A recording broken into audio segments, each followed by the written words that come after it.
बहुत समय पहले की बात है। एक राज्य में वीर और निडर महाराजा का राज्य था। उनकी वीरता और न्यायप्रियता के चर्चे दूर दूर तक फैले थे। एक दिन उन्हें एक पुराने और खंडहर नुमा किले के बारे में पता चला, जो राज्य की सीमा पर स्थित था। लोगों का कहना था कि इस किले में भूत प्रेत रहते हैं और वहां जाने वाला कभी वापस नहीं लौटता। महाराजा ने इसे एक चुनौती के रूप में लिया और किले में रहने का निश्चय किया। उन्होंने अपनी सेना और मंत्रियों के मना करने के बावजूद अकेले ही उस किले में जाने का निश्चय किया। रात के समय महाराजा किले में पहुंचे। किले का वातावरण भयानक था। चारों ओर वीराना पसरा था और हवाएं अजीबो-गरीब आवाजें कर रही थीं। किले के चारों ओर की दीवारें ध्वस्त हो चुकी थीं और उसमें कुछ रहस्यमयी ताकत का आभास हो रहा था। महाराजा ने अपना स्थान चुना और वहां सोने की तैयारी करने लगे।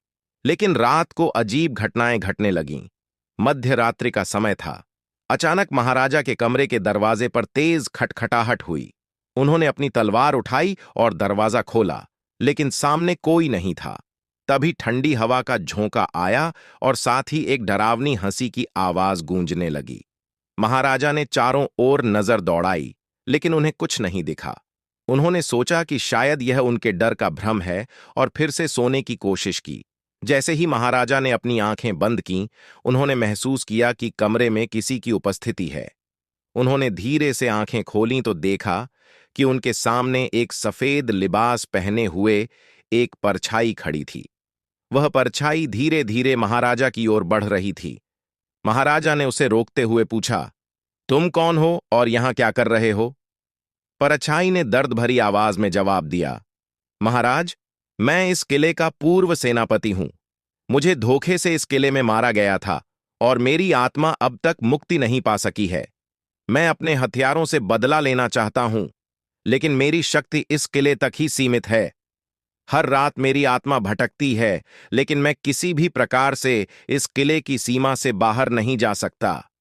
महाराजा को अब समझ में आया कि यह भूत वास्तव में किसी समय का महान योद्धा रहा होगा। उन्होंने भूत से पूछा, तुम्हें किसने मारा और क्यों? मैं तुम्हारी आत्मा को मुक्ति दिलाने में सहायता करूंगा। भूत ने धीरे से बताया, महाराज, मेरे अपने ही सैनिकों ने मेरे विश्वास का गलत फायदा उठाकर मेरे ही खिलाफ षड्यंत्र रचा। मुझे धोखे से मार दिया गया और मेरे परिवार को भी राज्य से निकाल दिया गया। मेरी आत्मा को शांति नहीं मिल पाई क्योंकि मैंने न्याय नहीं पाया। महाराजा ने पूरी बात ध्यान से सुनी और भूत को वचन दिया कि वह इस अन्याय का बदला लेकर उसे न्याय दिलाएंगे। अगले दिन सुबह महाराजा किले से बाहर आए और अपने राज्य के सेनापतियों और पुरानी पांडुलिपियों की मदद से उस किले के इतिहास की जांच करने लगे। उन्होंने पाया कि वास्तव में कई साल पहले उस किले के सेनापति का रहस्यमयी तरीके से निधन हुआ था और उसके बाद वहां कई लोगों ने अजीब घटनाओं की बात बताई थी। महाराजा ने गहन जांच की और उस षड्यंत्र का पर्दाफाश किया जिसने उस सेनापति को मारा था। उन्होंने उस सेनापति के परिवार को राज्य में वापस बुलाया और उनके साथ न्याय किया। जब सबूत और गवाहों के आधार पर षड्यंत्रकारी दोषियों को सजा दी गई, तब महाराजा फिर से किले में गए और उस भूत को बुलाया। जैसे ही महाराजा ने सेनापति की आत्मा को उसके साथ हुए न्याय की खबर दी, वह भूत धीरे धीरे मुस्कुराया और उसके चेहरे पर शांति का भाव आया। उसने महाराजा को धन्यवाद दिया और कहा, महाराज, आपने मेरी आत्मा को मुक्त कर दिया है। अब मैं इस संसार से विदा ले सकता हूं। यह कहते ही वह परछाई धीरे धीरे हवा में विलीन हो गई।